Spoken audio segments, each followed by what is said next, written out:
Hello and welcome back to my little bookish corner of the internet. My name is Harriet. Today I'm going back on my word a little bit. I said that I wouldn't be buying any more books, but things happened. There were sales, there were charity shops, there was a lack of self-control, and there was a strong need to buy more books, to be completely honest with you. So I have quite a few to show you. I'm going to try and not spend too much time talking about them, but I definitely want to share the books that I picked up. So yeah, let's get started. Now the first two books are by my favourite author, Esther Le Guin. I saw these, they've been on my wish list for a really long time, and I saw that the paperback editions had been reduced by quite a lot, so they're both £3 each on Amazon, which I don't usually like buying from Amazon, but sometimes it's necessary. So I got A Fisherman of the Inland Sea, and then I got Four Ways to Forgiveness. I really love how kind of old-fashioned and vintage these editions look. I don't know too much about either of these books. I believe that they are both from the Hainish cycle, which is the science fiction cycle that I've been reading about. I don't want to get too in-depth with these storylines because I actually kind of want to go in blind to these and not really focus in on the story much. But I do know that I really like her science fiction series so far, the ones that I've read, so yeah, I'm excited to start these at some point. They're both quite small as well. And another teeny tiny book that I picked up is actually just a physical version of a book that I have already read and really loved. That is The Wind in the Willows by Kenneth Graham. This is a children's story following these kind of woodland creatures and the crazy antics and things that they get up to. It is so cute and I really loved this edition. I got it when I was in London and it was just £4 and it's just super cute, so I'm really happy to have this on my shelves, and it can be something that I can reread, and maybe I can read it to my children if and when I have kids. So yeah, very cute. The next book I put on my wish list when I first started my Bookstagram, so it's been a little while, it's been just over a year, but I remember so many people talking about it at the time and I thought, oh, I really want to pick that up, but I've got so many books to read, so I just kept it on there, and then I actually ended up winning a giveaway where the person very kindly sent me another book that is on this list, and then also sent me this one. So I'm going to have to read the synopsis to you because I don't really remember what it's about, but from the front cover I feel like I'm going to really love it. And that is Sweet Bean Paste by Durian Sukigawa, and it is a charming tale of friendship, love and loneliness in contemporary Japan. Centauri has failed. He has a criminal record, drinks too much, and his dream of becoming a writer is just a distant memory.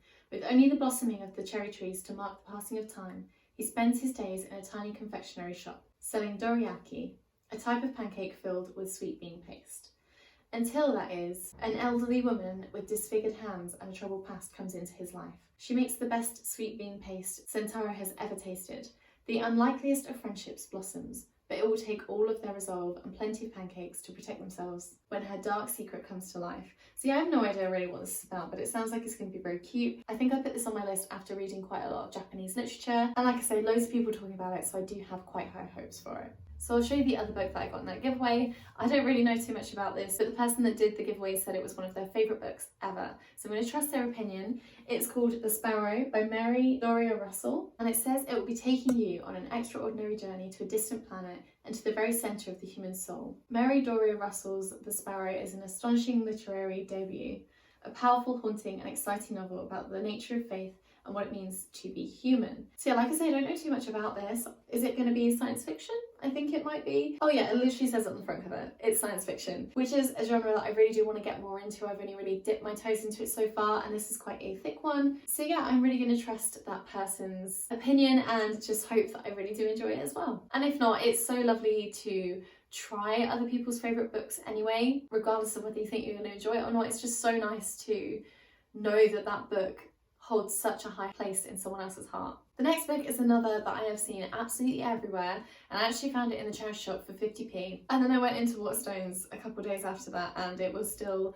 full price because this is an exclusive edition as well, and that is The Sanatorium by Sarah Pearse, and it has got the sprayed like neon yellow pages which are stunning. Now, I don't read a lot of thrillers or mysteries or crime novels, anything like that, but so many people have been talking about this and I really like the front cover, so I thought I would just give it a go. I've not given that genre of book a go in years, so many years, so maybe I will enjoy it. I do like books that leave me feeling, I don't know, really tense and anxious, so yeah, hopefully I'll enjoy this. But we're following a beautiful eerie hotel in the Swiss Alps, recently converted from an abandoned sanatorium, and it's the last place Detective Ellen Warner wants to be. But her estranged brother has invited her there for his engagement party, and she feels she has no choice but to accept. Arriving in the midst of a threatening storm, Ellen immediately feels on edge, and things only get worse when they wake the next morning to find her brother's fiancé is missing. With access to the hotel cut off, the guests begin to panic. But this is only the first disappearance. Everyone is in danger and anyone could be next. This sounds really cool. It almost has like Overlook Hotel vibes, but maybe without the ghosts, maybe more of a whodunit. I'm not really sure, but I thought for 50p, I will give it a go and see what all the fuss is about. Which 100% goes for the next 7 books. I know that sounds like quite a lot, but 6 of those are within box sets, so yeah. But yeah, the next book is This Is Going to Hurt by Adam Kay, Secret Diaries of a Junior Doctor. I think this is non-fiction, I believe, following someone's experience as a junior doctor. Apparently it is kind of scary because of how real it is, but it's also got like funny elements in there, it's also very dark. So yeah, I just thought I'd give this a go. I haven't seen, is it a series? I haven't seen it, but everyone's been talking about it, and I have seen this book everywhere as well. But again, it was from the charity shop, so I figured I'd pick it up and see what I thought to it. And I also feel like my mum would probably really enjoy reading this. Okay, let's talk about those other 6 books. So I went into the Works, and my local Works is, well, it's not closing. It's having a closing down sale, but it's actually just moving like 2 shops along. But everything was heavily reduced. So I managed to get these 6 books really cheap, and I am extremely excited that they are in there because the sale's been going on for a while, so I figured they'd all be gone, but they must have had like a delivery or something. So the first set of books is the Grishaverse trilogy by Leigh Bardugo. I've heard so much about this. So it's the Shadow and Bone trilogy, and I really like these editions. I think they're very beautiful. I probably just shone that right in your eyes, I'm very sorry. I hardly know anything about this though. On the back it says, like the Hunger Games meets Potter meets Twilight meets Lord of the Rings meets Game of Thrones, epic magical fantasy but completely for grown-ups. I just think it sounds great. I've seen so many people review it. I know so many people who say this is one of their favourite series ever. So I thought, yeah, do you know what? I'll give it a go. This author's like heavily hyped as well. And so is this trilogy. I have not seen the series. I don't actually personally have Netflix.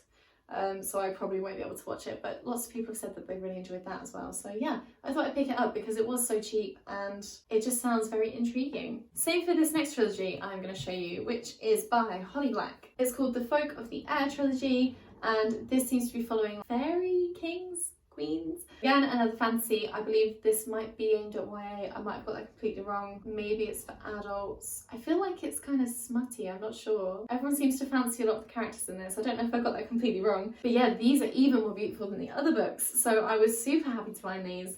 And so many people have said that they think I would really enjoy this. So I thought, yeah, I'll pick it up and see what it's all about. And the final book is one that I had never heard of until I went to London with my partner, and apparently he had been researching books for me to buy for my birthday. And it's just really sweet that he'd been researching books for me, because usually people ask me what I want for my birthday and then they kind of just get the things that I want, which is very, very kind. I don't expect presents from anyone for any occasion.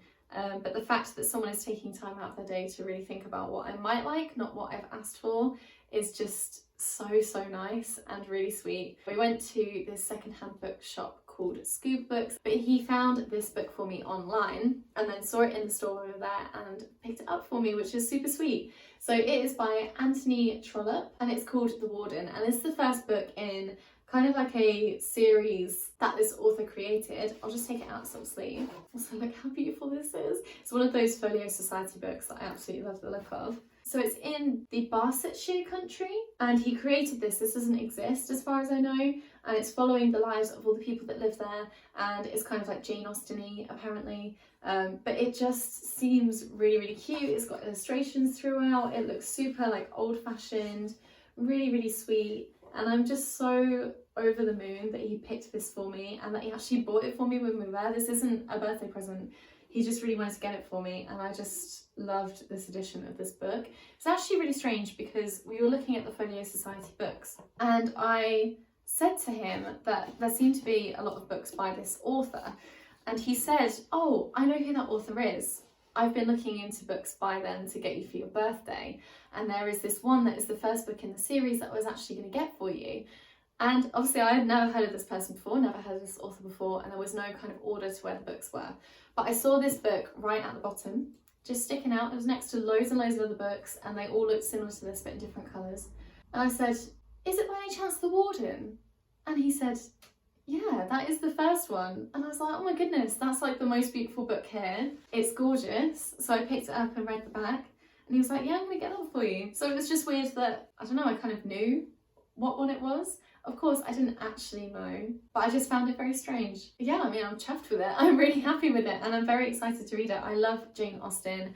I love those kind of old-fashioned historical romances, historical settings, people dressing up in all of these fancy dresses, going to balls and things like that. Yeah, I just really love reading about it. It's so beautiful. So yeah, I am so happy for this. Callum, if you're watching this, which you probably are, thank you so much. I really appreciate this. It's just amazing, and I feel like I want to show it to absolutely everyone. So yeah, we've gone from me saying that I'm not going to buy any more books to just having a huge pile of books next to me. I kind of have absolutely no regrets whatsoever. I don't even know if I'm sorry. I just know that I have lots of wonderful books that I can get to at some point in the future now. Please let me know if you have read any of these. Let me know what you thought to them. Let me know if they are on your TBR. Are you waiting to read any of them? But yeah, that is it for me today. Thank you so much for watching, and I'll see you in my next video. Bye.